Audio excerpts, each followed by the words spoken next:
Samantala, muli naman tayong makisilip sa lagay ng panahon ngayong araw. Live mula sa Pag-asa, DOST, babalitaan tayo ni Amor La Rosa. Amor, good morning. Ano na ang lagay ng ating panahon para sa araw na ito? Yes, good morning, Perselin. Good morning, Pilipinas. Sa atin na po ang latest sa lagay ng ating panahon. Kumpara mas kaunti na ngayon ang mga lugar na makakaranas ng maulang panahon.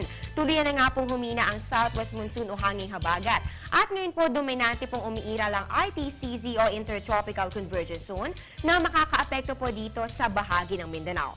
Sa araw ito nga po, iba yung pag-iingat po at pagmumonitor ang gawin ng ating mga kababayan dyan sa Mindanao dahil buong Mindanao po inaasahang makakaranas ng maulap na panahon. At kapag po maulap, ibig sabihin po malaki po ang posibilidad na makaranas ng light to moderate rain showers and thunderstorms. At dito naman po sa atin sa Metro Manila at natitirang bahagi po ng ating bansa, asahan naman po natin ang improved weather. Magkakaroon lang po tayo ng partly cloudy to cloudy skies na may mga pulupulong pag-ulan o pagkidlat pagkulog lamang, lalong-lalo na po yan sa hapon o sa gabi.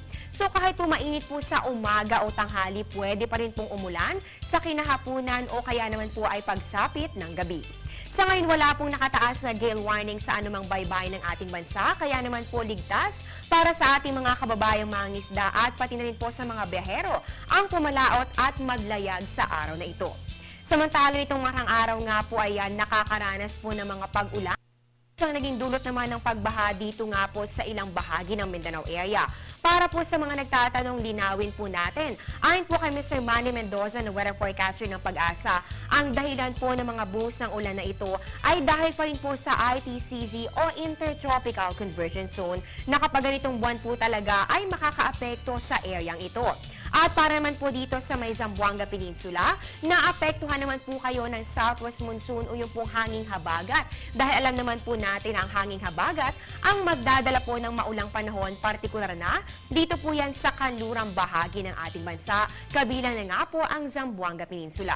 At inaasahang mararanasan pa rin po ang mga pag-ulan katulad nga po ng forecast natin ngayon dyan dahil pa rin po yan sa ITCZ. Ito nga pong ITCZ na ito ay binubuo nga po ng mga kaulapan na siyang nagdadala po talaga ng mga rain showers and thunderstorms dito po sa area na ito. Lagi naman nating paalala, magdala po ng payong kung lalabas ng bahay.